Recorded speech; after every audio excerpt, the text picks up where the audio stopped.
So another thing is I've learned to be grateful about even the tiniest of details. Like, I've had a long and stressful day, everything did not go the way I wanted. I still like to get back home and say thank you, Jesus, for today, right? For instance, this is my hair. Like, this is actually my hair. This is my natural hair.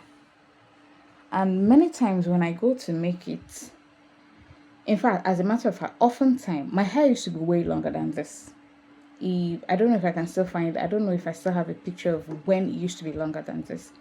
So many times I find myself, I don't know what's wrong with my hair. It's no longer growing, it's no longer retaining, length.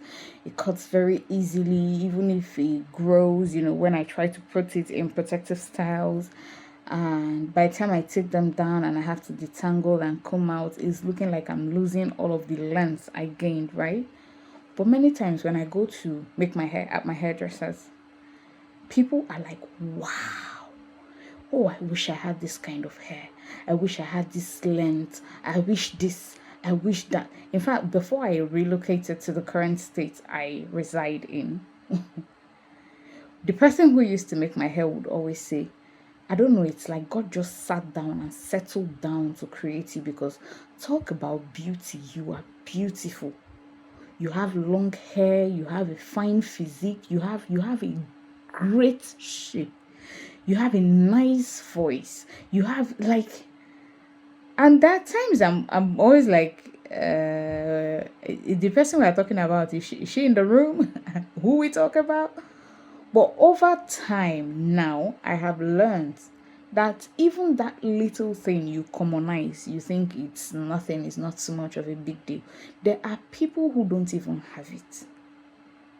Well, you have a beautiful face, wonderful. That's enough to thank God for. There are people whose faces are not as beautiful as yours. See my hair now, that me I'm complaining about. In fact, when I was making this hair, one lady walked in with her baby. She was like, Jesus, if I had this hair, I will never make it. I will just be leaving it. I'll just do all back, or I'll just do it exactly this style that this sister is making, so that people can see what God has blessed me with. And it got me thinking, me that have the hair, I'm complaining that I want all those hair that used to be very long. And yet with this, people are saying, wow, this is beautiful. And it's so long, it's so fine, it's so healthy, it's so this, it's so that. Be grateful for what you have, no matter how little.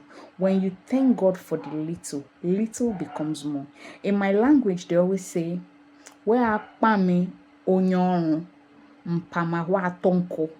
It literally means that if you hire a laborer, right, or let's say in a farm or something where there's a laborer who is working, with his tools, especially the manual ones, not machine.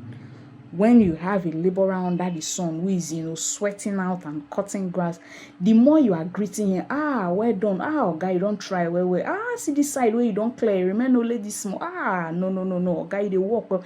The more you are greeting him, despite the heat of the sun, he's receiving strength to work more with his tools. So his tools are getting sharper, not because he's literally filing them or trying to make them sharper, but because of the praise he's receiving.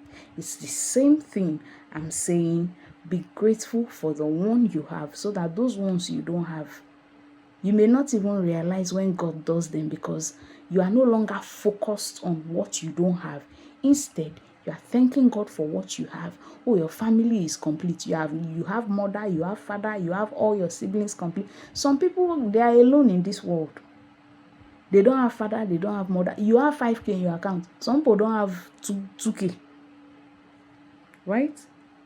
Everything is enough to say thank God. Everything is enough. No matter how little it is still enough to be grateful for. See you on the next one.